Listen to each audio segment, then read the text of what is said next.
Hello dear students. तो पिछली class में बेटा हम लोगों ने क्या पढ़ लिया था, चलाव्यवस्था में कैसे ड्यूटेरियम एक्सचेंज मेथड करते थे वो चीज़ हमने देख ली थी। ड्यूटेरियम कैसे बदलते थे, कितने ड्यूटेरियम बदलेंगे हाइड्रोजन से, वो वाली बात अपन ने कर ली थी। दूसरा अपन ने इनॉल बना के देख लेते और कौन कौन से यौगिक चलाव्यवस्था दर्शाएंगे, कौन से नहीं दर्शाएंगे, वो सब हमने बात कर ली। ठीक है, अब मैंने आपको पिछली क्लास में बोला था, मैं आपको नेक्स्ट क्लास में बताऊंगा कि कीटो और इनॉल में ज़्यादा इनॉल बनता है या कीटो बनता है, और अगर इनॉल बनते हैं तो किसका इनॉल ज़्यादा बनता है। तो आज अपन उसी पे बात करेंगे। ठीक है, तो उसके लिए अपन नाम देते हैं बेटा कि यहाँ पे हेडिंग लगा लेंगे अपन, कीटो इनॉल में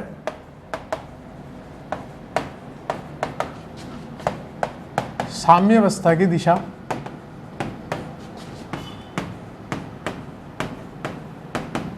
ज्ञात करें।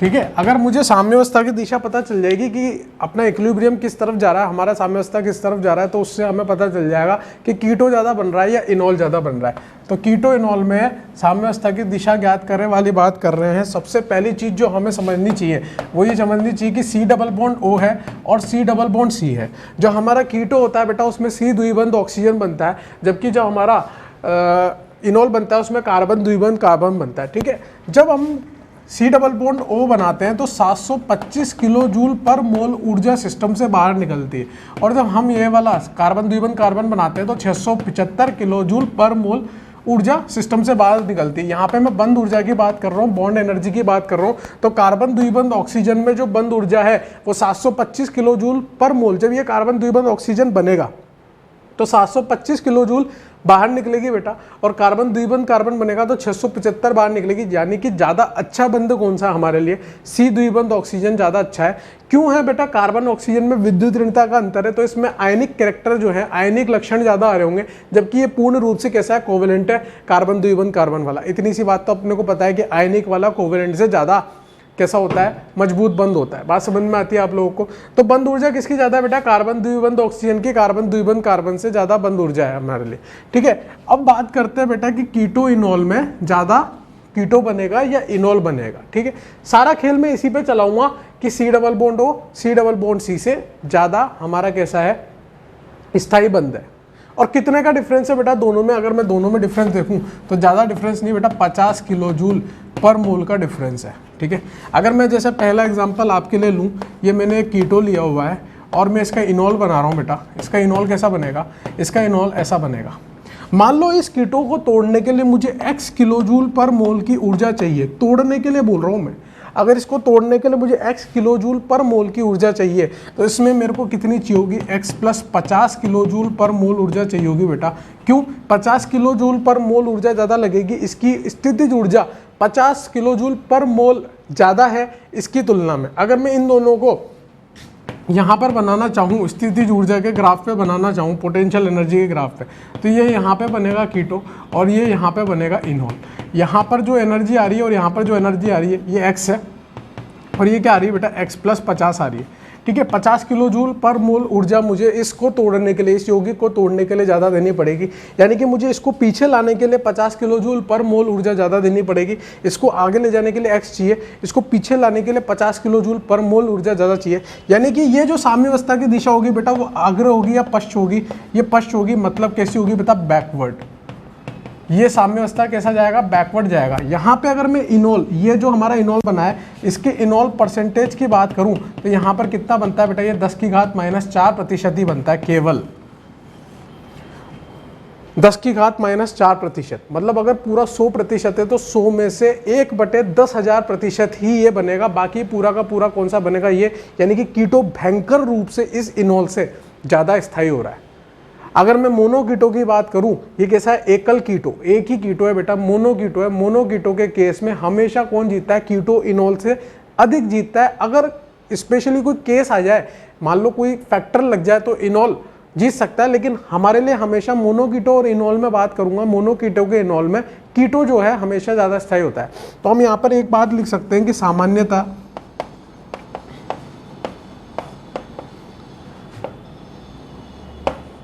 मोनो कीटो में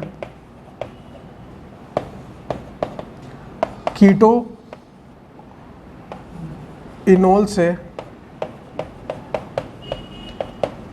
ज़्यादा स्थायी होता है, क्योंकि C डबल बॉन्ड की ऊर्जा C डबल बॉन्ड C से अधिक होती है।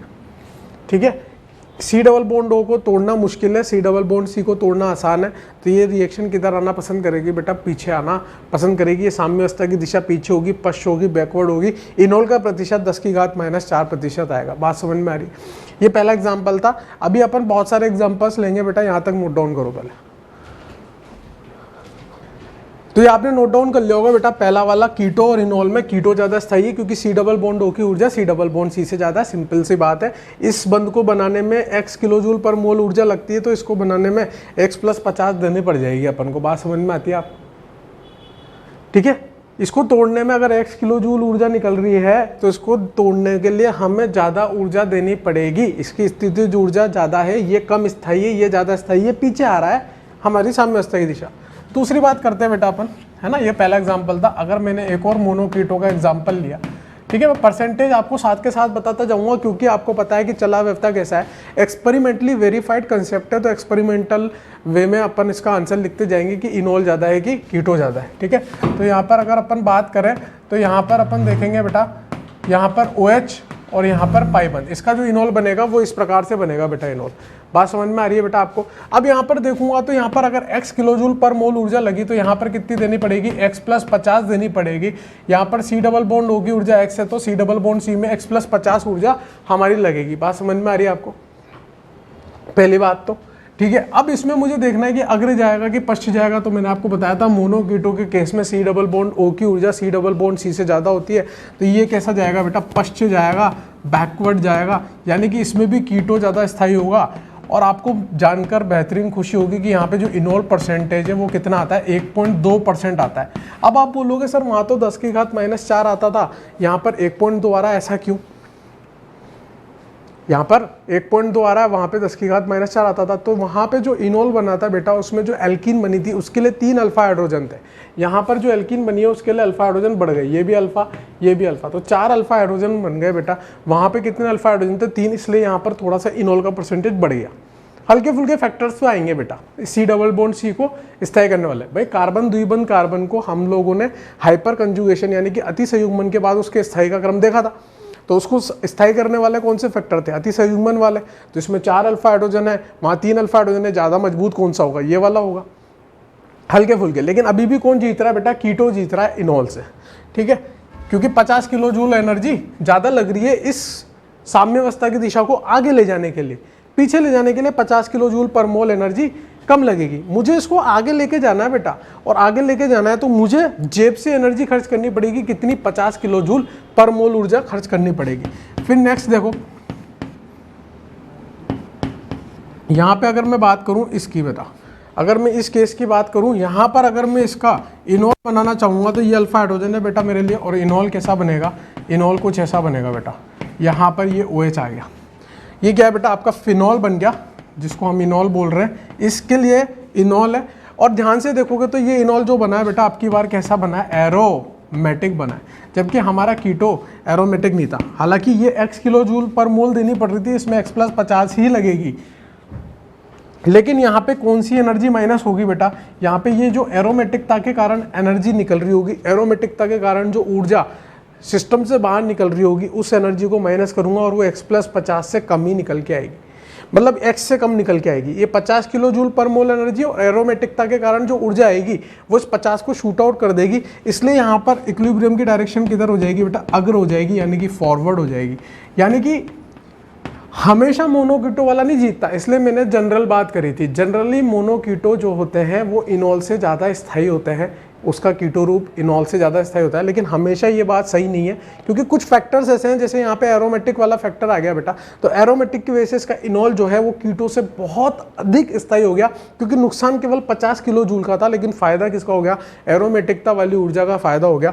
यहाँ पर इसका इनोल परसेंटेज की बात करूँ तो बेटा इनोल परसेंटेज लगभग 99.99% आपका इनोल रहता है, ये वाला 99.99% आपका इसका इनोल रहता है। बात समझ में? 3 केस बताए मैंने आपको, 2 केस में मैंने आपको इनोल की इज्जत को कम किया, 1 केस में मैंने आपकी इनोल की इज्जत को बढ़ा दिया। अब मैं वापस से इनॉल कीटो की बात कर रहा हूँ अगले केसेस में। 2 केस और देखते हैं बेटा। पहले आप पोज करके नोट डाउन कर लिया करो बेटा, टाइम वेस्ट नहीं होगा जिससे, ठीक है। वीडियो की सबसे अच्छी क्वालिटी, वीडियो की सबसे अच्छी बात यही तो होती है कि आप इसमें पोज भी कर सकते हो, ठीक है ना। यहाँ पर C डबल बॉन्ड O बनाया बेटा, यहाँ पर C डबल बॉन्ड O बनाया, ठीक है। इसके इनॉल की बात करेंगे, यहाँ पर पाई बंद बना देता हूँ। यहाँ पर जब इसके इनॉल की बात करूँगा तो दोनों ही C डबल बॉन्ड O किस में बदल जाएंगे, यहाँ पर OH, इसके सापेक्ष में यहाँ पाई बंद आ जाएगा और इसके सापेक्ष में यहाँ पाई बंद आके यहाँ पे OH बन जाएगा। यहाँ पे अगर x किलो जूल पर मोल ऊर्जा देनी पड़ रही थी तो यहाँ पर कितनी देनी पड़ेगी, x प्लस 100, क्योंकि 2 C डबल बॉन्ड O का नुकसान हुआ है तो एक के लिए 50 का नुकसान होता था तो 2 के लिए 100 का नुकसान होगा। लेकिन वापस से वही फैक्टर आ रहा है बेटा एरोमेटिकता का, तो एरोमेटिकता की वजह से भी तो ऊर्जा निकलेगी और वो ऊर्जा एरोमेटिकता की वजह से 100 से अधिक निकलेगी। इसलिए वापस से ये सिस्टम कैसा जाएगा बेटा, अग्र जाएगा, फॉरवर्ड जाएगा, ठीक है। कैसा जाएगा, अग्र जाएगा, फॉरवर्ड जाएगा। और कीटो, इसमें जो इनॉल रूप है वो कीटो से भयंकर स्थायी होगा, अत्यधिक स्थायी होगा। तो मैं फॉरवर्ड भी नहीं बोलूंगा बेटा, मैं इसको क्या बोलूंगा, हाईली फॉरवर्ड, तीव्र अग्र, है ना, हाईली फॉरवर्ड जाएगा। एक और एग्जांपल देखते हैं बेटा। यहाँ पर C double bond O, C double bond O, C double bond O। अगर मैं इसका इनॉल बनाना चाहूँगा तो अब तो आप खुद भी बना सकते हो, ये अल्फा, ये अल्फा, ये अल्फा, इसके लिए ये वाला ले लो, इसके लिए ये वाला ले लो, इसके लिए ये वाला ले लो। तो यहाँ पर पाई पाई पाई, यहाँ पर OH, यहाँ पर OH और यहाँ पर OH। यहाँ पर x किलो जूल पर मोल ऊर्जा होगी तो यहाँ पर कितने का नुकसान हुआ, 150 का। लेकिन फायदा किसका हुआ बेटा, एरोमेटिकता का। और यहाँ पर जो एरोमेटिकता की ऊर्जा निकलती है ना बेटा, लगभग 152 किलो जूल पर मोल आती है। मतलब 152 आप समझ रहे हो ना, यहाँ पे भी 152 है तो x माइनस 50 हो गया लगभग। तो फायदा किसमें, इनॉल में फायदा, इसलिए हाईली फॉरवर्ड। यहाँ पे आप बोल सकते हो कि कंपेरेबल, तुलनात्मक है, ये एक दूसरे की तुलना में है। लेकिन फिर भी किधर चलेगा बेटा, फॉरवर्ड, थोड़ा बहुत फॉरवर्ड रहेगा। क्यों, क्योंकि जो एरोमेटिकता की वजह से ऊर्जा आ रही है, कितनी आ रही है, 152। तो यहाँ पर 2 किलो जूल पर मोल ऊर्जा का अभी भी फायदा हो रहा है मुझे। तो यहाँ पर अभी भी ये कैसा होगा, फॉरवर्ड। ज़्यादा फॉरवर्ड तो नहीं होगा लेकिन थोड़ा बहुत अभी भी किस डायरेक्शन में होगा, अग्र दिशा में होगा, फॉरवर्ड होगा बेटा। लेकिन फिर भी ये दोनों एक दूसरे के तुलनात्मक है। अगर मैं इस कीटो और इस इनॉल की बात करूँ तो अभी भी इनॉल ही जीत रहा है, लेकिन ज़्यादा फर्क नहीं है। 2 किलो जूल पर मोल ऊर्जा का फर्क है, वो ज़्यादा फर्क नहीं है। लेकिन यहाँ पे माइनस 152 निकली होगी तो माइनस 50 का फर्क आ गया। वैसे वहाँ पर भी 50 का 100 का फर्क आ गया होगा पहले वाले केस में। बात समझ में आ रही है। तो एरोमेटिकता एक बहुत बड़ा फैक्टर है बेटा। एरोमेटिकता की वजह से सिस्टम से ऊर्जा बहुत ज़्यादा, सिस्टम से ऊर्जा बाहर निकल जाएगी, उसकी वजह से यौगिक बहुत अधिक स्थायी हो जाता है। उस केस में कीटो से भी अधिक स्थायी कौन हो जाएगा, इनॉल हो जाएगा, अगर एरोमेटिकता वाला फैक्टर आ गया तो। अब वो कंपेरेबल वाला नेचर का भी हो सकता है बहुत ज़्यादा हाईली फॉरवर्ड हो। बात समझ में आ रही है आपको। सबसे पहले आप यहाँ तक नोट डाउन करो, है ना, फिर आगे बात करते हैं। हाँ भाई देखो, मेरा मकसद आपको इनॉल परसेंटेज सिखाना है, ठीक है। आपको मेरे को ये बताना है कि कीटो और इनॉल में से इनॉल ज़्यादा स्थायी है या कीटो ज़्यादा स्थायी है, ये मुझे आपको समझाना है ना। मैं आपको ये सब चीज़ें क्यों बता रहा हूँ, मैं आपको फैक्टर्स बता रहा हूँ, मैं डिफरेंट वैरायटी के एग्जांपल्स ले रहा हूँ। मैं आपको फैक्टर्स बता रहा हूँ कि आपको कैसे कैसे सोचना है, ठीक है ना। हम एकदम से ऐसा नहीं होगा कि एक कोई कॉन्सेप्ट बता दो, सर आप इतने सारे कॉन्सेप्ट क्यों बता रहे हो, एक कोई कॉन्सेप्ट बता दो जिससे हमारा सवाल हो जाए, ऐसा नहीं होगा भाई। एक कॉन्सेप्ट से सवाल नहीं होने वाला। आपको डिफरेंट मैं बता रहा हूँ कि ये फैक्टर काम आ सकते हैं आपके इनॉल के परसेंटेज निकालने में, या ये पता लगाने में कि कीटो ज़्यादा स्थायी है या इनॉल ज़्यादा स्थायी है, या ये पता लगाने में कि कौन सा इनॉल ज़्यादा स्थायी है। ये मैं जरूर कर सकता हूँ कि मैं जितने केसेस पढ़ाऊंगा उनको एक टेबल में बना दूंगा एंड में, ठीक है, जिससे आपको आसानी हो जाएगी। हाँ भाई ये चीज़ है कि एक टेबल में आ गया, बस ये फैक्टर्स हमें लगाने हैं, है ना। इतना आसान नहीं है कि आपको मैं एक कॉन्सेप्ट बता दूँ ख़त्म हो जाए। देखो मैं तो साफ कहता हूँ, एकदम सीधी बातें करता हूँ, मैं आपको भ्रमित नहीं करना चाहता, सीधी बात ये है। अभी तक मैंने कीटो वाला एग्जाम्पल लिए बेटा, कीटो मोनो भी है, डाई भी ले लिए, ट्राई भी ले लिए, ठीक है। मोनो डाई ट्राई में अपन ने एक में फैक्टर लगा के देख लिया। मैं आपको कोई रटने के लिए नहीं बोल रहा कि मोनो कीटो ज़्यादा स्थायी होगा या फिर इनॉल ज़्यादा स्थायी होगा। जो फैक्टर लगते जा रहे हैं मैं वो आपको बताते जा रहा हूँ, ठीक है ना। नेक्स्ट बात मैं कर रहा हूं आपसे एस्टर की। यहां पे आप देखना, अगर मैं एस्टर के लिए इनॉल बनाना चाहूं तो कैसे बनेगा। एक चीज जरूर मैं आपको बोल सकता हूं कि अगर आपको एक कंसेप्ट आप जरूर याद रख सकते हो अगर आपको इनॉल बनाना है, तो वो है एसिडिक हाइड्रोजन। जो आपका अल्फा हाइड्रोजन है वो एसिडिक जितना ज़्यादा होगा उसका इनोल उतना ज़्यादा बनेगा। ये जरूर एक फैक्टर है, ये आपके काम में आ सकता है, ठीक है ना। लेकिन आप 100% इस पर भी बिलीव मत करना, है ना। 100% आप इसको लेके भी नहीं चल सकते, ठीक है। अगर जैसे मैं बात करूँ यहाँ पर एस्टर की बात कर लेते हैं बेटा, एस्टर की। तो एस्टर के लिए अगर मैं अल्फा हाइड्रोजन देखूंगा तो आपके पास ये भी है और ये भी है, दो तरह के हाइड्रोजन मेरे पास यहाँ पर निकल के आ रहे हैं। तो मैं कौन सा हाइड्रोजन चूज करूंगा बेटा, ये वाला हाइड्रोजन चूज करूंगा, क्योंकि मैंने आपको पहले भी बताया था कि एस्टर कैसा होता है, एस्टर अपने आप में मस्त होता है बेटा, एस्टर अपने आप में मस्त होता है। ये मैंने आपको पहले बताया था। इसका केवल और केवल कौन सा प्रभाव लगता है, -I। अभी तक जितने भी अपन लगाते हुए आए हैं उसमें सब में -M लगेगा, लेकिन इसमें -I प्रभाव लगता है। यहाँ ऋणायन बनाऊंगा तो फिर -I लग जाएगा, लेकिन यहाँ ऋणायन बनाऊंगा तो उस ऋणायन और इस ऑक्सीजन के लोन पेयर में भयंकर रूप से क्या होगा, विकर्षण।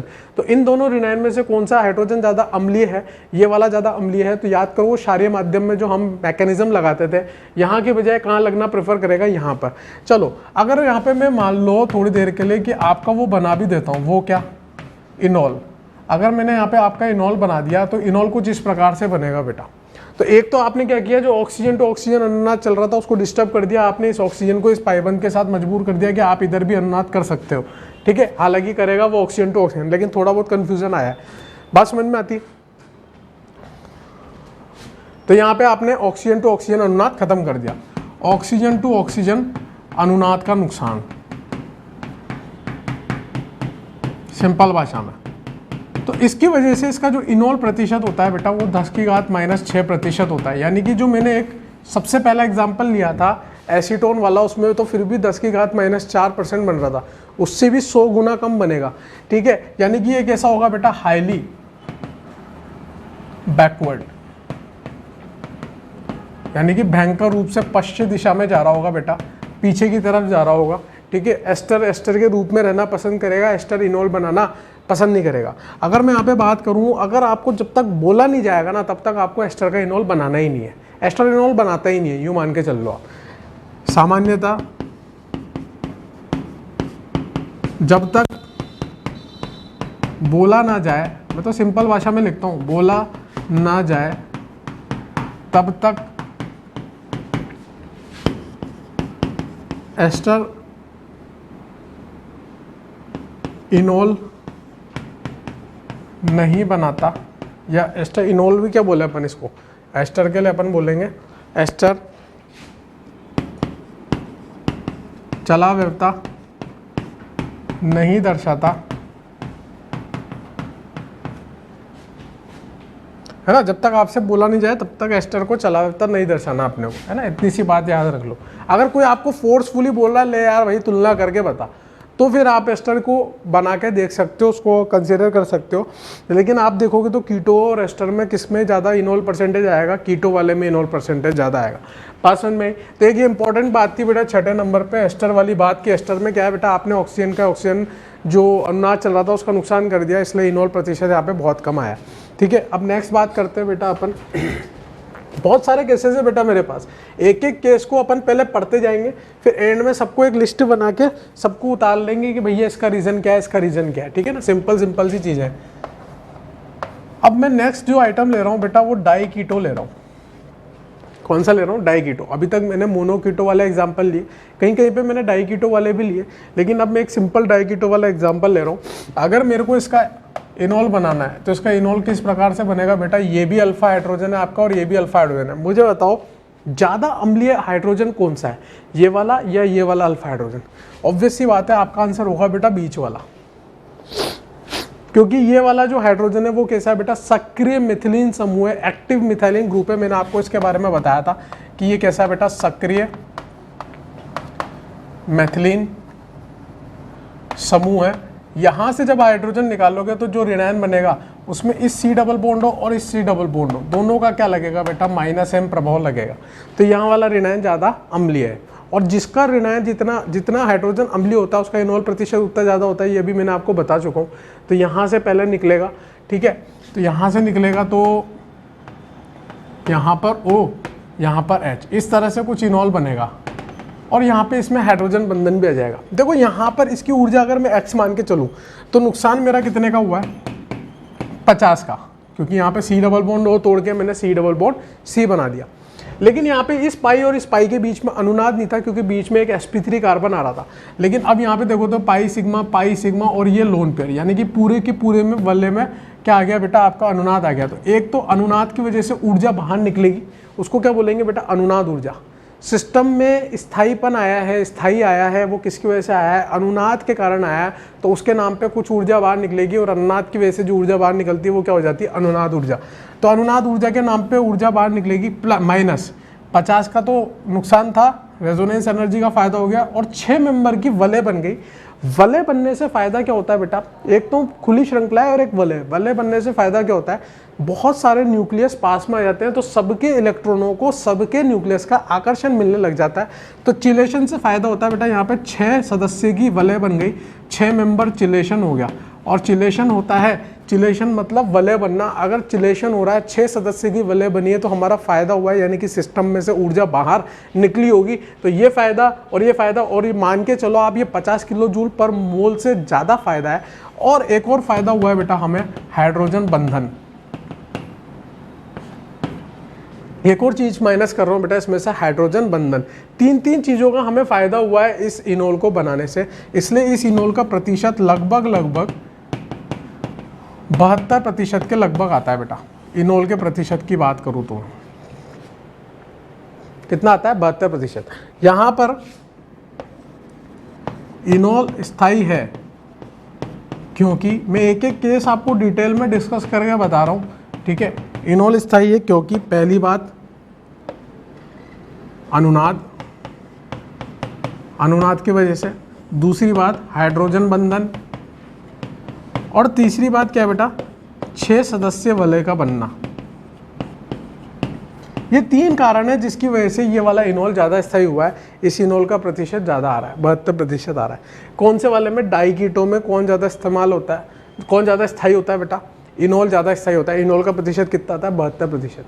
बात समझ में आ रही है कि नहीं आ रही यार, पक्की बात, ठीक है ना। तो 7वां नंबर ये हो गया बेटा। 8वें नंबर की बात करते हैं। इधर मैं आपको फिर कह रहा हूँ, अभी मैंने आपको एक कंसेप्ट बताया कि जितना अम्लीय हाइड्रोजन होगा उसका इनोल उतना अधिक बनेगा। अगर एक ही यौगिक में 2-3 तरह के हाइड्रोजन मौजूद हों जहाँ से इनोल बनने की संभावना हो, तो हम इनोल कहाँ से बनाएंगे, जहाँ से अम्लीय हाइड्रोजन सबसे अधिक होगा। और अम्लीय ये सब बता दिया मैंने आपको, एसिड बेस में आपको पूरा पढ़ा चुका हूँ। तो 8वें नंबर की बात करते हैं बेटा। यहाँ पे C डबल बॉन्ड हो लेते हैं, यहाँ पे मैथिल समूह लगा दिया। अब की बार ये भी एक्टिव मिथिलीन समूह है, लेकिन जब यहाँ पे रिनाइन बनेगा ना बेटा, तो इस C डबल बॉन्ड O का क्या लगेगा बेटा, -M। इस C डबल बॉन्ड O का भी क्या बनेगा, -M। लेकिन ये जो CH3 लगा हुआ है, इस CH3 का कौन सा प्रभाव लगेगा, +I। तो यहाँ जो रिनाइन बनेगा, 2 तरफ से -M, एक तरफ से +I, यानी कि इसकी अम्लीय नेचर, इसका अम्लीय हाइड्रोजन उतना अम्लीय नहीं है जितना इससे पहले वाले का था। जो अपन ने अभी 7वें नंबर का केस लिया था, उसमें यहाँ पे CH3 नहीं लगा था। माइनस चार्ज को, माइनस आवेश को कौन स्थायी करता है, -M स्थायी करता है, लेकिन +I जो है वो कम स्थायी करेगा, वो अस्थायी करेगा उसको। तो इससे पहले वाला जो केस था उसमें कौन था बेटा, सिर्फ -M थे, जबकि यहाँ +I भी लग गया। तो ऑब्वियस सी बात है, पहले वाले से तो कम ही इनोल बनेगा, और पहले वाले से कम इनोल बनेगा तो कितना बनेगा वो देख लेते हैं। यहाँ पर C डबल बॉन्ड हो, यहाँ पर OH, यहाँ पर वही हाइड्रोजन बंधन हो रहा है, लेकिन यहाँ मैथिल आ गया। तो यहाँ पर X था, तो X + 50 माइनस अनुनाद ऊर्जा माइनस हाइड्रोजन बंधन और -6 सदस्य वलय, वो सब तो वही कॉमन वाली बातें हैं बेटा। 6 सदस्य वलय हो गया है ना, और हाइड्रोजन बंधन हो गया, और अनुनाद ऊर्जा हो गया, ये सब तो वही कॉमन बातें आ रही है। लेकिन फिर भी यहाँ पे इनोल का प्रतिशत कितना आ रहा है बेटा, 44% आ रहा है। यहाँ पे इनोल प्रतिशत कितना आ रहा है, 44% आ रहा है। सारे के सारे फैक्टर्स वही लग रहे हैं, लेकिन फिर भी इनोल का प्रतिशत कम आया। क्यों, क्योंकि इस हाइड्रोजन की अम्लीयता पहले वाले हाइड्रोजन से कम है, क्योंकि यहाँ पे क्या लग गया बेटा, +I प्रभाव लग गया, और पहला स्टेप ही वही था। अगर आपने क्षार उत्प्रेरकी, मैंने क्रियाविधि लिखाई थी आपको चलाव्यता के लिए, वो समझ में आई होगा आपको। तो OH- अम्लीय हाइड्रोजन निकाल के रिनाइन बनाता था, तो वो रिनाइन में यहाँ पे देखोगे तो इसकी अम्लीयता कम है उसके रेस्पेक्ट में। एक रीज़न, दूसरा रीज़न क्या है बेटा, यहाँ पर ये भी CH3 है, ये भी CH3 है, ये भी CH3 है, और ये अब बेंजीन जैसी वलय का काम कर रहा है। ये देखो, यहाँ पाई पाई, यहाँ लोन पेयर। एक तरह से इसको बेंजीन की तरह मानो। मैं ये नहीं कह रहा है बेंजीन है, मैं ये नहीं कह रहा है बेंजीन जैसा है, मैं कह रहा हूँ लगभग लगभग बेंजीन जैसा व्यवहार कर रहा है। यहाँ पे ये ऑक्सीजन और यहाँ पे ये हाइड्रोजन, इस तरह का कुछ बन रहा है। यानी कि यहाँ से लेकर यहाँ तक का हिस्सा समतलीय आ रहा है कि नहीं आ रहा, और समतलीय आ रहा है तो यहाँ पर ये 3 मैथिल समूह लगे हुए हैं। और मैथिल समूह कैसे होते हैं बेटा, भारी समूह होते हैं। ये मैंने आपको पहले ही बता दिया जब SIR पढ़ाया था। ये भारी और ये भारी, इन तीनों भारी समूह कहाँ पे आ रहे हैं, एक दूसरे के ऑर्थो स्थिति पे आ रहे हैं बेटा। ऑर्थो स्थिति पर क्या लग रहा होगा, भयंकर रूप से विकर्षण लग रहा होगा। जैसे जैसे मैं इस बीच वाले को बड़ा करता जाऊंगा वैसे वैसे इनोल का प्रतिशत तो वैसे ही कम होता जाएगा। जैसे जैसे मैं इन अल्काइल समूहों को भारी करता चला जाऊंगा वैसे वैसे ये विकर्षण ज़्यादा लगाएंगे तो इनोल प्रतिशत कम होता चला जाएगा। मेरी बात समझ में आ रही होगी आपको कि ये क्या बोल रहा हूँ मैं। इसको बोलते हैं बेटा त्रिविम बाधा। ठीक है, तो मैं यहाँ पे लिख सकता हूँ बेटा कि अल्काइल समूह बढ़ाते चला जाऊंगा, है ना, अल्काइल समूह को भारी करता जाऊंगा तो त्रिविम बाधा बेटा बढ़ती जाएगी। और त्रिविम बाधा बढ़ेगी तो इनोल का परसेंटेज जो है ना बेटा वो कम होगा। इनोल का जो स्थाई है ना वो कम होगा, और इनोल का स्थाई कम होगा तो इनोल का प्रतिशत कम आता जाएगा। मेरी बात समझ में आ रही है कि नहीं आ रही आपको। एल्काइल समूह का साइज अगर मैं बढ़ाऊंगा तो त्रिविम बाधा बढ़ेगी और इनोल प्रतिशत कम होगा। ये बात समझ में आ रही है आपको, सिंपल है कि नहीं। तो और एग्जांपल डिस्कस करते हैं बेटा। 9वें नंबर का एग्जांपल इधर देखो आप। 8वें नंबर में देखो 7वें नंबर वाला जो मैंने एग्जांपल लिया था आप उसमें देखना, एक्टिव मेथिलीन समूह पे कोई भी समूह नहीं था, हाइड्रोजन थे। हाइड्रोजन का विकर्षण इतना होता ही नहीं है। फिर मैंने 8वें नंबर पे मैंने यहाँ पे मैथिल समूह लगाया। यदि मान लो मैं यहाँ पर इस तरह का केस लेता हूँ बेटा, यहाँ पर इस तरह का समूह लगा देता हूँ, और अगर मैं आपसे पूछूं इसका इनोल बनाओ, चलो आपने बना भी दिया। आपने क्या, ये लो मैंने बना दिया, सॉरी यहाँ पे पाइबन, यहाँ पे हाइड्रोजन, ये मान लो मैंने समूह बना भी दिया आपका इस तरह से। अबे भाई जब मिथाइल में ही भयंकर रूप से विकर्षण आ रहा था तो ये तो बेटा कैसे है, ये होता है बेटा सुमो ग्रुप। सुमो पहलवान जानते हो आप, सुमो समूह है ये। सुमो पहलवान से मिले हो कि नहीं मिले हो, मैं भी नहीं मिला, आप कहाँ से मिले होंगे। तो ये सुमो पहलवान है बेटा, अपन ने सबने देखा है। सुमो पहलवान वही वो जो सफ़ेद चड्डी पहनता है, ठीक है ना, बहुत भारी भारी से होते हैं, ठीक है भाई। वो जब गले मिलने की कोशिश करते हैं तो क्या कभी भी वो गले मिल पाते हैं, नहीं, पहले पेट टकरा जाएगा उनका, गले तो बहुत दूर की बात है बेटा। तो उसी तरह से बेटा ये सुमो समूह है, और जैसे ही सुमो समूह एक भी लग गया तो वहाँ पे जो इनोल प्रतिशत आता है ना बेटा वो कितना निकल के आता है, 0%। कितना आएगा, 0 या लगभग 0 मान लो आप। तो यहाँ पर अपन एक इंपॉर्टेंट बात लिखेंगे बेटा, एक भी, मैं इसको सुमो समूह बोल रहा हूँ, ठीक है ना, ताकि आपको याद रह जाएगा हमेशा के लिए। एक भी सुमो समूह आने पर इनोल प्रतिशत लगभग 0 होता है, यानी कि इनोल नहीं बनेगा। तो एल्कील का साइज अगर मैंने बढ़ाया तो त्रिविम बाधा बढ़ेगी, और त्रिविम बाधा बढ़ेगी तो इनोल नहीं बन पाएगा। यानी कि ये रिएक्शन कैसी है बेटा, भयंकर रूप से बैकवर्ड है, हाईली बैकवर्ड बोलो या पश्चिम बोलो। और इससे पहले वाली कैसी थी, 44% वाली, इधर देखो बेटा, ये वाली कैसी थी, फॉरवर्ड, सॉरी बैकवर्ड, ये भी बैकवर्ड थी। ये बैकवर्ड क्यों है, क्योंकि इनोल तो 44 ही बन रहा ना यार। तो ये भी कैसी है बेटा, बैकवर्ड, लेकिन ये इतनी तीव्र गति से बैकवर्ड नहीं है बेटा, है ना, ये भी पश्चिम। लेकिन इससे पहले वाला जो एग्जांपल था 7 नंबर का, वो कैसा था, फॉरवर्ड, उसमें आगे जाएगा मामला। बात समझ में आती। तो मैंने आपको डाई कीटो के केस लिए बेटा। अभी डाई कीटो में मैंने आपका बीच वाले एक्टिव मेथिलीन पे हाइड्रोजन लगाया, एक बार मैथिल लगाया, एक बार मैंने उससे भी बड़ा ग्रुप लगा दिया, तो 0% ही आ गया लगभग। समझ पा रहे हो आप अंतरों को।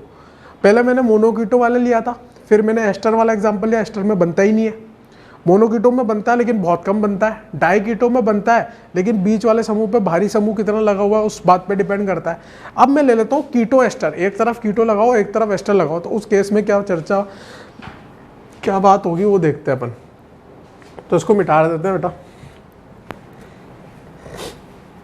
अब थोड़ा थोड़ा समझ में आने लग गया होगा आपको कि हाँ भाई अम्लीय हाइड्रोजन की बात कर रहा है कि इसने क्यों पढ़ाया चला व्यवस्था को, बाद में ये बात भी समझ में आई होगी आपको। सक्रिय मेथिलीन समूह की बात आ रही है, उसके अम्लीय हाइड्रोजन की बात आ रही है, उसमें कैसे फ़र्क पड़ रहा है, प्लस आई प्लस एम माइनस एम का कंसेप्ट लग रहा है, ठीक है। यहाँ पे देखते हैं बेटा अपन next example, C double bond हो और यहाँ पे आपने ले लिया OCH3 ले लिया, ये OC2H5 ले लिया, कोई फ़र्क नहीं पड़ रहा मुझे। अगर मैं इसमें बात करूँ बेटा, आप इसमें इनॉल बनाना चाहोगे तो इनॉल, अब इसमें खुद में ही लड़ाई है भी, तो ये कीटो है ये एस्टर है। पहली बात तो यहाँ से तो बनाओगे नहीं, बनाओगे तो इसी जगह से, है ना, इस जगह से बनाओगे। इस C डबल बॉन्ड O का -M लग रहा है और इस एस्टर का क्या लग रहा है बेटा -I, क्योंकि एस्टर कैसा होता है अपने आप में मस्त। अरे यार बात समझ में आ रही है नहीं आ रही? यहाँ तक कोई दिक्कत कोई परेशानी किसी प्रकार का चिड़चिड़ापन नहीं होना चाहिए, ठीक है ना। ये -M है -I है, ये सब चीज़ें आपको मैं ऑलरेडी बहुत बार बता चुका हूँ। अब आपको ये बताना है कि यार इनॉल में C डबल बॉन्ड O की साइड से बनाऊँ, मतलब कीटो की साइड से बनाऊँ या एस्टर की साइड से, तो आपका आंसर क्या आना चाहिए? जो मैं उम्मीद करता हूँ वो ये करता हूँ कि कीटो की साइड से बनाओ सर, एस्टर की साइड से मत बनाओ, क्योंकि एस्टर तो इनॉल बनाता ही नहीं है। कोई हमें मतलब लकड़ी लेके पीछे पड़ जाए तो हम बना देंगे एस्टर का इनॉल, वरना बनाएंगे ही नहीं, ठीक है ना। तो कीटो और इनॉल में से कीटो वाली साइड से हमारा इनॉल बनेगा। तो इनॉल कीटो वाली साइड से बनेगा तो कैसा बनेगा? यहाँ पे OH, यहाँ पे पाई बंद और यहाँ पे डबल बॉन्ड OCH3। वही हाइड्रोजन बंधन वाली बात आ रही है। यहाँ पे X था, यहाँ पर X+50 का नुकसान हुआ, ठीक है। और फायदा क्या हुआ?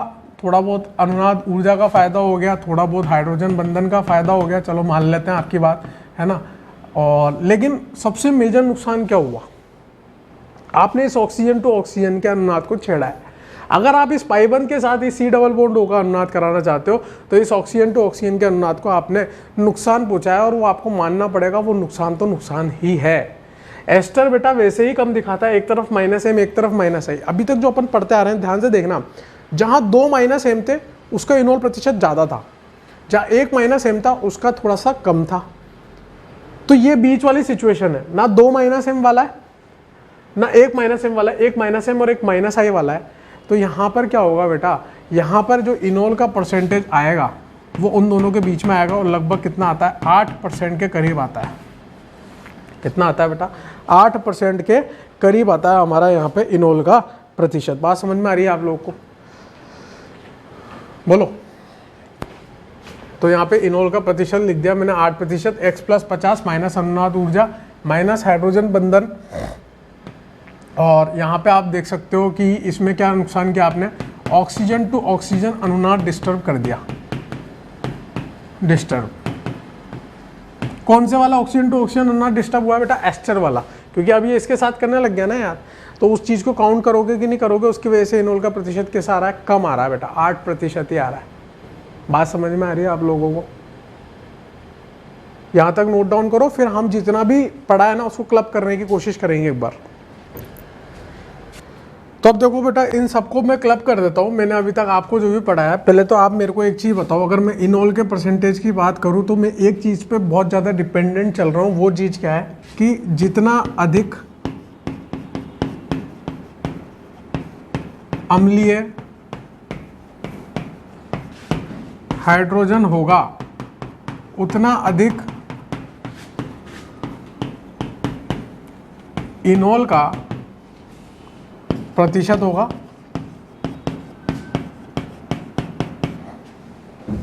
ये बात पे मैं बहुत ज़्यादा डिपेंडेंट चल रहा हूँ, ठीक है। यानी कि इनॉल का प्रतिशत किस पे डिपेंड कर रहा है? डायरेक्टली एसिडिक हाइड्रोजन पे डिपेंड कर रहा है। जितना अम्लीय हाइड्रोजन उतना ज़्यादा इनॉल प्रतिशत होगा। लेकिन ये भी जनरल बात है बेटा, ये हमेशा ट्रू नहीं है। मैक्सिमम केसेस में आपके ये लग जाएगा, इसमें कोई दिक्कत नहीं है ना। तो इसमें अगर मैं बात करूँ तो वही नंबर सिस्टम वाली बात आ जाएगी, नंबर लाइन वाली बात आ जाएगी कि 0, इधर मैं बात करूँ -M -H -I, और इधर +I +H +M। तो अगर मैं इधर से इधर जा रहा हूँ तो इनॉल का प्रतिशत क्या होगा बेटा? पहले तो इधर से इधर जा रहा हूँ तो हमारा कार्बन रेनायन जो होगा वो उसकी स्थायी कम होता जाएगा, अम्लीय हाइड्रोजन कम होता जाएगा, तो इनॉल प्रतिशत कम होता जाएगा। मतलब जितने ज़्यादा -M समूह लगे होंगे उतना ज़्यादा इनॉल प्रतिशत ज़्यादा होगा। सिंपल सी बात है यार। इनोल प्रतिशत जितने ज़्यादा माइनस, जैसे डाई कीटो ले रखा था तो उसमें 2 माइनस एम थे, फिर मैंने कीटो एस्टर लिया तो 1 माइनस एम माइनस आई आया, फिर मैंने कीटो लिया था तो सिर्फ माइनस एम आ रहा था, और मैंने एस्टर लिया था तो सिर्फ माइनस आई आ रहा था। तो मैं अगर एक जनरल ऑर्डर बनाना चाहूँ, है ना, जनरल क्रम बनाना चाहूँ इनोल के लिए, तो क्या हो सकता है बेटा जनरल क्रम? एक इम्पॉर्टेंट हमारे लिए आ जाएगा ये कि सबसे पहले तो आ जाएगा बेटा डाई कीटो। जनरल बात कर रहा हूँ मैं, हमेशा ट्रू नहीं है। डाई कीटो वो भी कैसा वाला, जिसमें एक्टिव मिथिलीन समूह हो, है ना। डाई कीटो के बाद क्या आएगा बेटा कीटो एस्टर, कीटो एस्टर के बाद क्या आएगा मोनो कीटो, और मोनो कीटो के बाद क्या आएगा बेटा एस्टर। ठीक है, ये भी कौन सा वाला, एक्टिव मिथिलीन समूह वाला।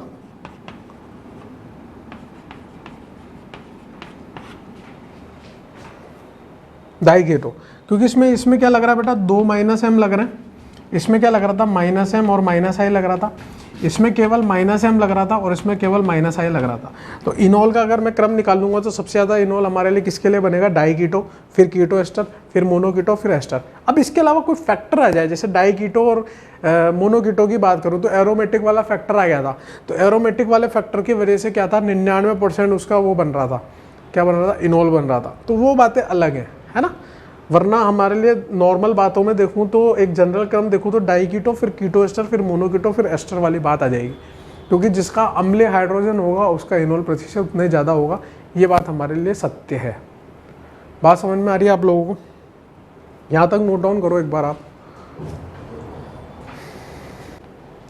चलो अब एक क्वेश्चन करते हैं बेटा, जिसके माध्यम से अपन को ये समझ में आने लग जाएगा कि मैं कहना क्या चाह रहा हूँ, क्या जनरल क्रम है, क्या है क्या नहीं है। अभी तक जितने एग्जाम्पल्स मैंने आपको बताए हैं उन्हीं को सबको कंबाइन करके एक एग्जाम्पल बना लेते हैं, तो उससे पता चल जाएगा सवाल कैसे आता है। ठीक है ना। तो क्वेश्चन लिखेंगे बेटा एक, निम्नलिखित दिए गए यौगिकों को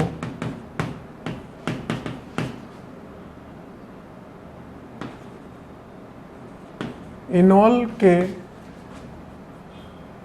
प्रतिशत के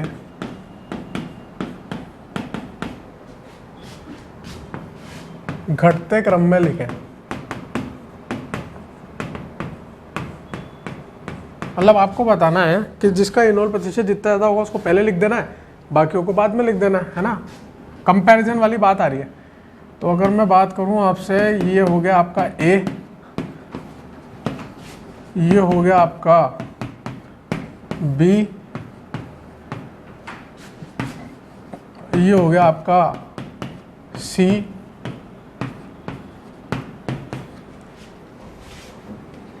एक ही में सारा दे रहा हूं, है ना। ये हो गया आपका डी, ये हो गया आपका ई,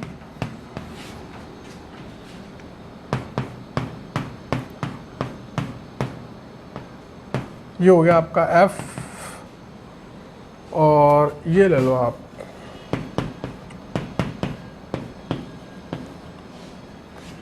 ये जी हो गया। ठीक है ना। अब आप एक बार पोज करो बेटा, और पोज करके ट्राई करो कि आपको इनके इनोल बनाने हैं और इनोल के प्रतिशत के हिसाब से देखना है कि जिसका जितना ज़्यादा इनोल प्रतिशत बनेगा उसके हिसाब से इसको घटते क्रम में लिखना है, ज़्यादा वाला फिर कम वाला फिर कम वाला, ऐसे करके। पोज करो, ट्राई करो। यहाँ पे इनोल प्रतिशत की बात कर रहा हूँ बेटा मैं, तो यहाँ पे इनोल प्रतिशत देखूंगा तो सबसे पहले ए वाले में देखूंगा तो ए वाले में क्या लग रहा है बेटा, दोनों तरफ से माइनस एम लग रहा है। बी वाले में देखूंगा तो यहाँ पे क्या लग रहा है, एक तरफ से माइनस एम, एक तरफ से माइनस आई लग रहा है बेटा।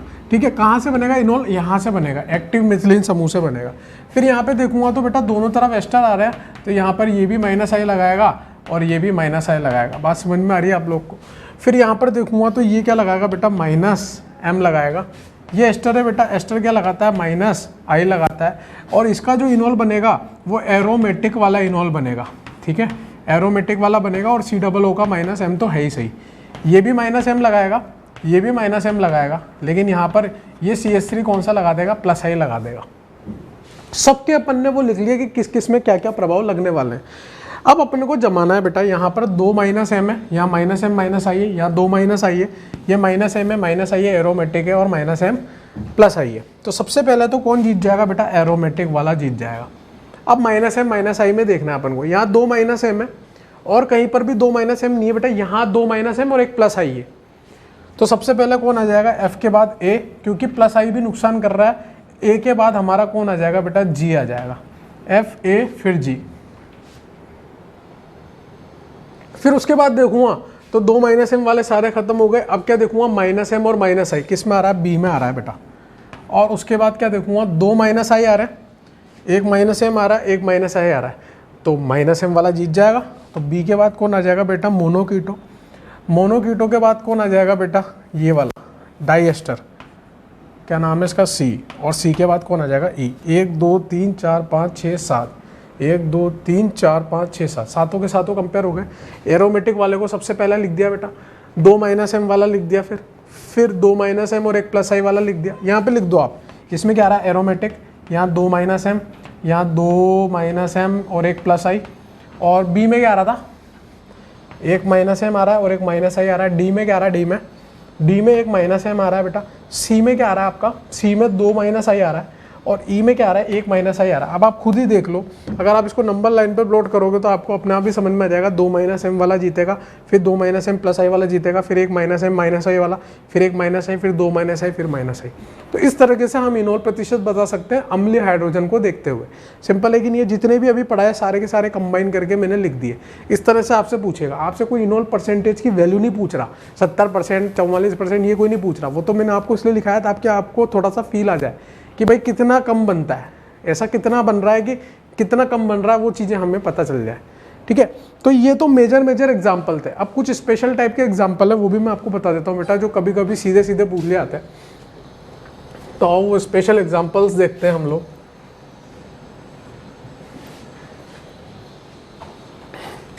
स्पेशल एग्जाम्पल नंबर 1, जैसे मेरे यहाँ पे आपको दिया ये, और दूसरा मैंने आपको दिया ये वाला यौगिक। आपको क्या करना है, दोनों के लिए इनोल बनाना है और इनोल की तुलना करनी है बेटा कि किसका इनोल ज़्यादा बनेगा, इसका इनोल ज़्यादा बनेगा या इसका इनोल ज़्यादा बनेगा, ये आपको बताना है मुझे। पॉज करो, एक बार खुद बनाने की कोशिश करो।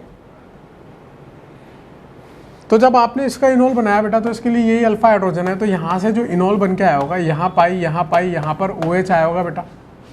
फिर यहाँ पर जो आपने देखा होगा, यहाँ पर अल्फा हाइड्रोजन ये वाला है, तो यहाँ पर क्या बना होगा बेटा, यहाँ पर ये पाई बन गया होगा, ये OH बन गया होगा, और यहाँ पर C डबल बॉन्ड O बन गया होगा, C डबल बॉन्ड O बन गया होगा। बात समझ में आती है। यहाँ पर बेटा 3 C डबल बॉन्ड O में विकर्षण लग रहा था, जो कि अब खत्म हो गया है। यहाँ पर ये इसके साथ हाइड्रोजन बंधन कर रहा है, साथ ही साथ इस C डबल बॉन्ड O को तोड़ के अपन देखते हैं प्लस और माइनस के रूप में। तो ये वाला जो हमारा इनोल आया, ये कैसा बन गया बेटा, एरोमेटिक, प्लस इसमें क्या आ गया, हाइड्रोजन बंधन आ गया बेटा। एरोमेटिक आ गया और हाइड्रोजन बंधन आ गया। जबकि यहाँ पर देखो कितने पाई इलेक्ट्रॉन आ रहे हैं, 1 2 3 4, चक्रीय है, पूर्ण रूप से चक्रीय संयुग्मन, याद आ रहा है वो वाली बात। तो ये कैसा है बेटा, एंटी एरोमेटिक है। ये एंटी एरोमेटिक इनोल है, वो एरोमेटिक इनोल है। और एंटी एरोमेटिक तो भयंकर रूप से वैसे ही अस्थायी होता है, एंटी एरोमेटिक बनाना तो वैसे ही पाप है बेटा। तो कौन सा इनोल ज़्यादा बनेगा हमारे लिए, ये वाला इनोल ज़्यादा बनेगा। और ये लगभग कितना बनता है, अगर इन दोनों कीटो इनोल में बात करूँ तो यहाँ पर लगभग 100% के लगभग ही ये इनोल बन जाएगा, क्योंकि यहाँ 3 C डबल O में भयंकर रूप से विकर्षण है बेटा, जबकि यहाँ पे वो चीज़ खत्म हो रही है। यहाँ पे 2 C डबल बॉन्डों में विकर्षण रह गया, एरोमेटिक हो गई, हाइड्रोजन बंधन आ गया, इतने सारे फैक्टर्स काम कर गए हमारे लिए। इसलिए इनोल रूप में ज़्यादा रहना पसंद करेगा ये कीटो की बजाय, जबकि ये किस में पसंद करेगा, कीटो रूप में ज़्यादा रहना पसंद करेगा इनोल के बजाय, क्योंकि इनोल कैसा बन रहा है, एंटी एरोमेटिक। और ये लगभग कितने प्रतिशत बनता है, 0%। बात समझ में आ रही। ये स्पेशल एग्जाम्पल नंबर 1 था। स्पेशल एग्जाम्पल नंबर 2 इधर लिख देता हूँ।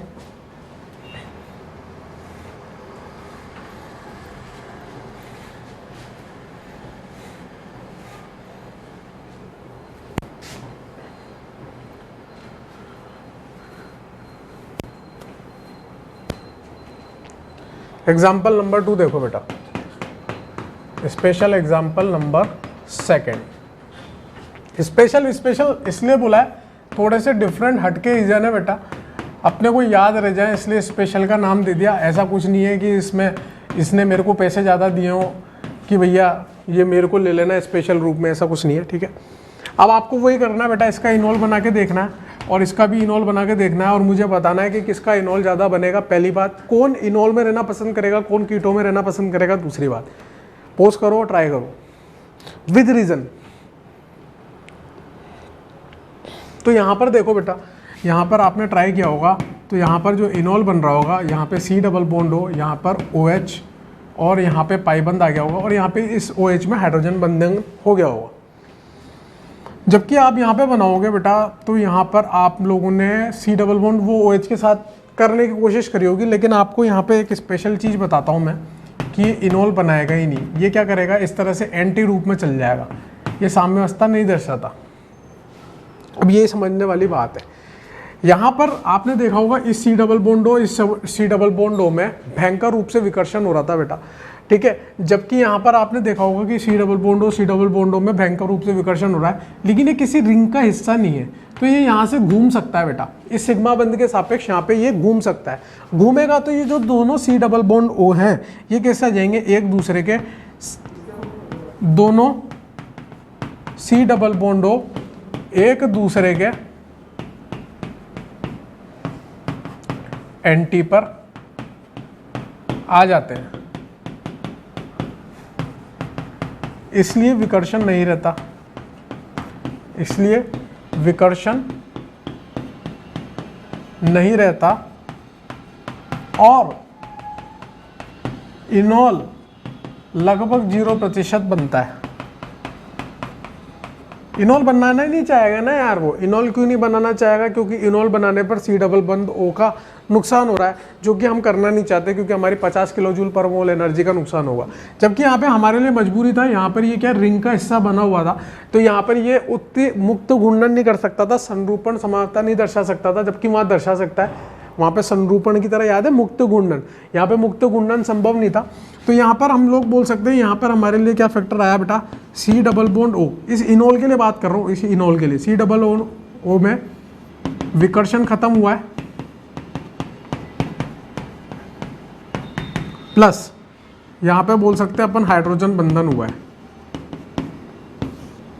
ये दो फैक्टर हमारे लिए काम कर गए। तो कीटो और इनोल में ज़्यादा कौन बनेगा बेटा, अगर इसके इनोल प्रतिशत की बात करूँ तो लगभग 100% बनता है, और यहाँ पे इनोल प्रतिशत की बात करूँ तो बेटा लगभग 0% बनता है। यानी कि इसकी बात करूँ तो ये कीटोन के रूप में रहना पसंद करेगा, कीटो के रूप में रहना पसंद करेगा, लेकिन इसकी बात करूँ तो ये कीटोन ही, ये इनोल के रूप में रहना पसंद करेगा।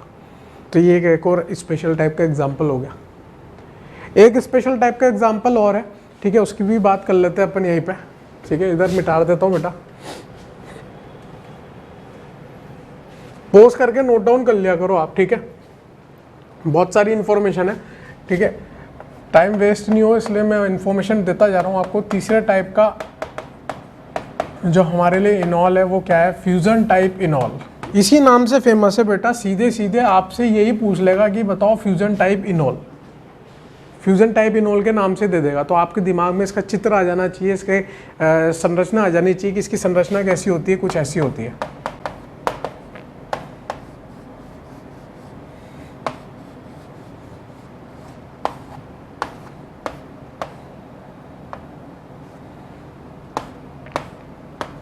कुछ ऐसी संरचना होती है बेटा। ये दो मेसिटिलीन वाले समूह जो हैं, मेसिटिलीन टाइप के, मतलब मेसिटिलीन तो नहीं बोलेंगे, मेसिटिलीन टाइप के समूह लगे होते हैं इस कार्बन पे, ठीक है। एक हाइड्रोजन लगा होगा और यहाँ पे CHO लगा होगा, क्योंकि अगर हाइड्रोजन नहीं होगा तो पहली बात तो चला व्यवतय नहीं दर्शाएगा, ये हाइड्रोजन होना बहुत आवश्यक है। अगर मैं इसका इनोल रूप बनाना चाहूँ बेटा, तो इसका इनोल रूप कैसा बनेगा, ध्यान से देखेंगे सभी बच्चे। यहाँ पर बात करूँगा तो CH, यहाँ पर OH आ जाएगा, और यहाँ पर ये वलय ऐसी की ऐसी रहेगी, इसमें कोई बदलाव नहीं रहेगा, और यहाँ पर ये दूसरी वलय भी ऐसी की ऐसी ही रहेगी, इसमें भी कोई बदलाव नहीं होगा। लेकिन यहाँ पर जो इसका इनोल प्रतिशत है बेटा, मैं आपको बता दूं, यहाँ पर जो इसका इनोल प्रतिशत है वो लगभग 95% होता है। अब आपको मुझे प्रूफ करना है, आप लोगों को मुझे बताना है कि इसका इनोल प्रतिशत 95% है, यानी कि कीटो की बजाय इनोल में रहना पसंद कर रही है। ऐसा क्यों? एक नहीं दो रीजन है। भाई यहाँ पे x उड़ जाती है, यहाँ पे x+50 हो गई होगी यार, मतलब नुकसान हो रहा है हमारा, तो फिर भी 95% इनोल में लेना चाह रहा है। यहाँ पर बेटा x का नुकसान हुआ है, यहाँ पर x+50 का हुआ है, ठीक है ना, उससे कोई फर्क नहीं पड़ रहा। पहले यहाँ पर इस बेंजीन वाले जो अंदर ये मैसेटिलीन वाले बनी हुई है उसका इस C डबल बॉन्ड O के साथ अनुनाद नहीं था, जो कि यहाँ पे आया है, तो यहाँ पे अनुनाद ऊर्जा माइनस होगी, ये पाइबंद इन दोनों के साथ संयोगमन में आया आपके बार। तो यहाँ पर क्या चालू हुआ है बेटा, अनुनाद चालू हुआ है, अनुनाद शुरू हुआ है। एक फैक्टर तो इनोल की प्रतिशत को बढ़ाने के लिए ये हो गया। दूसरी बात देखो, ये कार्बन जो है अभी कैसा है बेटा, sp3 संकरण है, और ये वाला कार्बन कैसा है बेटा, sp2 संकरण वाला है। और sp2 वाला है तो sp2 के लिए बंद कोण यानी कि बॉन्ड एंगल की बात करूँ तो कितनी होती है, 120 डिग्री, और यहाँ पे बॉन्ड कोण की बात करूँ तो लगभग यहाँ पे 109 डिग्री होता है, लेकिन यहाँ पे थोड़ा सा ज़्यादा आएगा, उससे 111 डिग्री का लमसम आएगा, क्योंकि अलग टाइप के हैं, मतलब सारे के सारे जो है यहाँ पर भारी भारी समूह लगे हुए हैं, तो उसके हिसाब से थोड़ा सा चेंजेस आएगा बंधन कोण में, ज़्यादा फर्क नहीं आ रहा, 109 डिग्री मान लो आप, तो कोई फर्क नहीं पड़ रहा उससे। यहाँ पर ये सारे समूह 111 डिग्री पे हैं, और यहाँ पर ये सारे समूह बेटा 120 डिग्री पे हैं, और एक ही तल में है। ये कैसे होता है, चतुष्फलकीय, तो इनके बीच में जो विकर्षण लग रहा होगा, इन तीनों समूहों के बीच में जो विकर्षण लग रहा होगा sp3 में ज़्यादा लग रहा होगा, जब ये एक ही तल में 120 डिग्री पंखे की तरह, पंखे की पंखुड़ियों की तरह ये सब एक दूसरे से अलग हो गए बेटा, इनमें अनुनाद चालू हो गया, इनमें विकर्षण कैसा हो गया, कम हो गया 120 डिग्री कोण होने की वजह से, तो वो भी हमारे लिए इनोल की प्रतिशत को बढ़ाने का काम कर रहा है। फ्यूजन टाइप क्यों बोला, क्योंकि इस कार्बन पे तीन चीजें फ्यूज हो रही है, इसलिए इसको फ्यूजन टाइप बोल दिया। अनुनाद शुरू हुआ है प्लस विकर्षण बंद कोण के बढ़ने से कम हुआ है,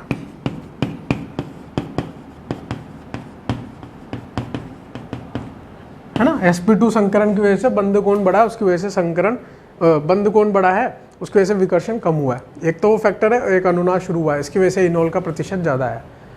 अब अपन ने लगभग 12-13 या जो भी इतने तरह के अपने इनोल पढ़ लिए होंगे परसेंटेज के साथ, अलग अलग स्पेशल एग्जाम्पल देख के भी, डाई कीटो वाला, मोनो कीटो वाला, एस्टर वाला, कीटो वाला, ठीक है ना। अब अपन क्या करेंगे, उसकी पूरे की एक टेबल बना लेंगे बेटा इनोल के प्रतिशत के हिसाब से, और एक तरफ उसके रीज़न लिख लेंगे कि इसमें क्या रीज़न होता था, इनोल का प्रतिशत क्यों ज़्यादा आता था या क्यों कम आता था, ताकि आपका पूरा का पूरा जो मैंने लेक्चर बनाया है उस पूरा लेक्चर को अपन एक ही टेबल से पूरा का पूरा समझ जाए, पास समझ में। लेकिन उसके पहले आप यहाँ तक नोट डाउन करो पहले।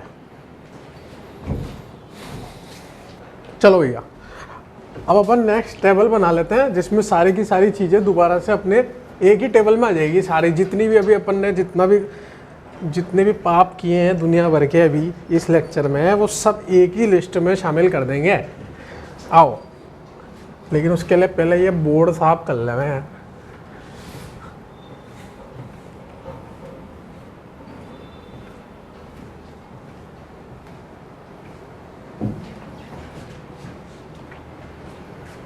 तो वही बेटा, आप सबसे पहले यहाँ पे क्रम संख्या लिखोगे, ठीक है, और फिर यहाँ से ये खेद दोगे ऐसी लाइन एक, फिर यहाँ पे यौगिक लिखोगे, ठीक है, फिर उसमें भी ऐसे खेद दोगे, फिर यहाँ पे आप उसका इनोल प्रतिशत लिखोगे, फिर उसमें भी आप ऐसे खेद दोगे, और फिर एंड में आप लिखोगे उसका कारण कि किस कारण की वजह से उसका इनोल परसेंट कम आया। समझ गया आप बात को। सबसे पहली बात करें बेटा अपन, सबसे पहला कौन सा होगा हमारा, हम उल्टा स्टार्ट करेंगे, पहले 0% वाले लिखेंगे, फिर उसके बाद बढ़ते हुए चलेंगे 0 से 100% की तरफ। सबसे पहला हमारा यौगिक है ये। रीज़न आपको भरना है, रीज़न मैंने आपको लिखा दिया है, ठीक है ना। ये उम्मीद मत करना कि रीज़न भी मैं लिखूंगा, रीज़न मैंने हर एक का बताया आपको। मैं तो आपके लिए मदद ही कर रहा हूँ कि भैया ऐसे कर लेना आप, ताकि आपको याद करने में आसानी हो जाएगी। बात समझ में आ रही है आपको। अब इतना भी नहीं करो तो यार फिर कोई भी कुछ नहीं कर सकता फिर यार, ठीक है ना। बात को समझ रहे हो कि नहीं समझ रहे हो। फिर तीसरी बात है आपके लिए,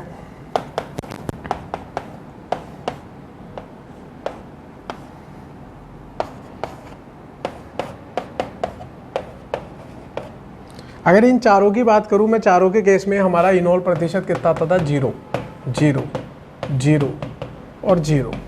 चारों के चारों में 0% आता था। इसके अंदर कारण क्या था बेटा, एंटी एरोमेटिक बन जाता था ये, ठीक है, इसके अंदर कारण क्या था, दोनों C double bond O anti में चले जाते हैं, ये इसका कारण है। फिर इसमें बात कर रहा था तो सुमो समूह में विकर्षण लगता है, वो वाली बात करी है अपन ने इसमें। और इसकी बात करें तो एस्टर अपने आप में मस्त होता है,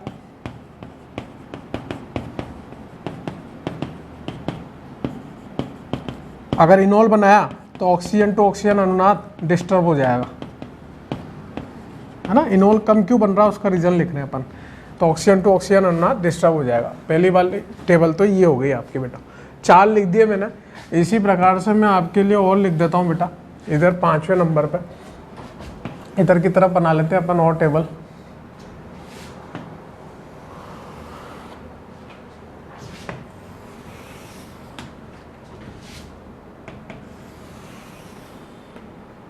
और इधर कारण हो जाएगा, कारण इनोल का परसेंट, यौगिक और आपकी क्रम संख्या। 4 तक हो गए बेटा, 5वें नंबर की बात कर रहे हैं। पहले तो आप इधर देखो, 4 को आप पोज करके नोट डाउन कर लो, है ना, पोज कर लेना, नोट डाउन कर लेना 4 को। आ जाओ अब इधर 5वें नंबर की बात करते हैं बेटा। 5वें में आपने मोनोकीटो ले लिया, फिर आपने कीटो एस्टर ले लिया, फिर आपने डाई कीटो ले लिया, ठीक है। उसके बाद आप चलो डाई कीटो हो गया ना आपका, फिर आपका आ जाएगा fusion type enol, fusion type enol ले लो। फिर उसके बाद आप चल लो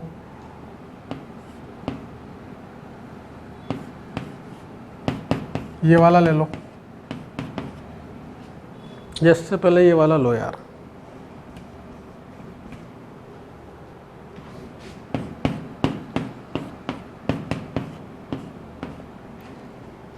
फिर और आगे लिखते हैं ना। अब इनके इनोल प्रतिशत भरते हैं अपन पहले। ये कितना होता था 10 की पावर -4%, ये कितना होता था 8%, ये कितना होता था लगभग 72%, ये लगभग 95% और ये लगभग 99.99% होता था। इसमें बात करते थे अपन तो C डबल बॉन्ड O की बंद ऊर्जा C डबल बॉन्ड C से ज़्यादा होती थी, तो बंद ऊर्जा से अपन सीधे सीधे इसका रीज़न दे सकते हैं, ठीक है। फिर यहाँ पर अपन देखें तो एक तरफ कीटो की बात करें, कीटो की तरफ से बनेगा, एस्टर की तरफ से नहीं बनेगा, पहली बात तो इनोल में, है ना। और क्या हो रहा है बेटा, ऑक्सीजन टू ऑक्सीजन अनुनाद बेकार हो रहा है, अनुनाद डिस्टर्ब हो रहा है इनोल में। इसमें देखेंगे तो इसमें फ़ायदा करने वाले कौन सा है बेटा, इसमें हमारे लिए है एक तो अनुनाद ऊर्जा प्लस हाइड्रोजन बंधन प्लस 6 सदस्य वलय, ये हमारे लिए रीज़न हो जाएगा। फिर फ्यूजन टाइप इनोल में बात करें तो फ्यूजन टाइप इनोल में क्या हो रहा था, एक तो अनुनाद शुरू हो रहा था बेटा प्लस विकर्षण कम हो रहा था, विकर्षण कम या फिर त्रिविम बाधा कम हो रही थी, त्रिविम बाधा कम हो रही थी। फिर 90 में बात करें तो 90 में कैसा हो गया बेटा, इनोल हमारा एरोमेटिक हो गया, है ना, एरोमेटिक इनोल, इसलिए 99.9% आ रही। फिर आगे बात करते हैं बेटा, यहाँ पे इधर लिख देता हूँ, इधर देखो, ये वाले मिटा देता हूँ और आगे के लिख देता हूँ थोड़े और। मैं कम से ज़्यादा की तरफ जा रहा हूँ, पहले मैंने 0% वाले दिए, फिर मैंने आपको 10 की पावर -4 वाला दे दिया, 8 वाला दे दिया, 95 में 100। अब आगे बढ़ रहे हैं बेटा अपन, ये आ जाएगा आपका एक ये स्पेशल टाइप का एग्जांपल ये भी था, ठीक है। और एक एंड में आप ये वाला लिख लेना pH C00 और यहाँ पर pH, ठीक है बेटा। ये वाला एग्जांपल लिख लो, इसमें परसेंटेज लिखो, फटाफट से परसेंटेज लिख के बताओ मेरे को। 10वें के लिए परसेंटेज कितनी आएगी, 100%। 11वें के लिए परसेंटेज बताओ,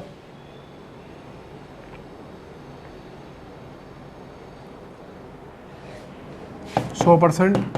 और 12वें के लिए भी 100%। अब जब उसकी 100 आ गई तो 100 से ज़्यादा तो हो ही नहीं सकती ना भैया, ठीक है। तो 10 में अगर 100% आ रही है तो इसका रीजन क्या था बेटा?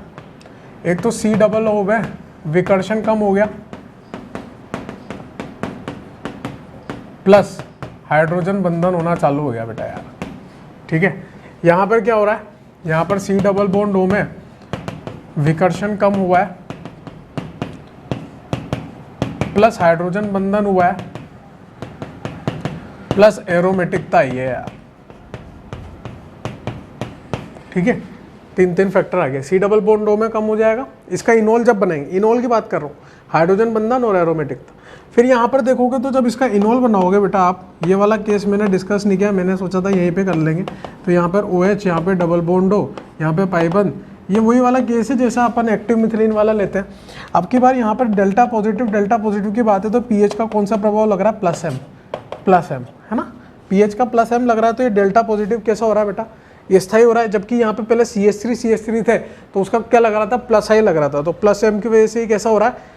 इनोल बनने के बाद की बात है, इनोल बनने के बाद प्लस एम लग रहा है। तो यहाँ पे आप बोल सकते हो क्या क्या फैक्टर लग रहे होंगे बेटा? वहाँ पे याद है आपको 72% आता था, यहाँ पर ये 100% आ रहा है बेटा। 100% क्यों आ रहा है? क्योंकि पीएच का प्लस एम लग रहा है इनोल वाली स्थिति में।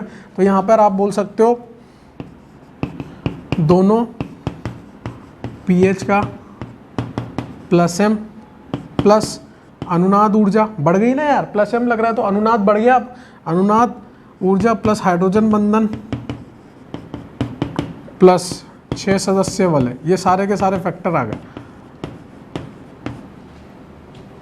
तो इतने बहुत है, इसमें सारे केसेस आ गए। इक्के दुक्के अगर बच रहे हो तो आप एडजस्ट कर लेना। ठीक है, तो इस तरह से बेटा पूरा चलाव व्यवस्था अपना खत्म हो गया। ठीक है ना, अब आप देख लो चलाव व्यवस्था में मैंने सारे के सारे चीज़ें बता दी। ड्यूटेरियम एक्सचेंज मेथड बता चुका हूँ मैं आपको।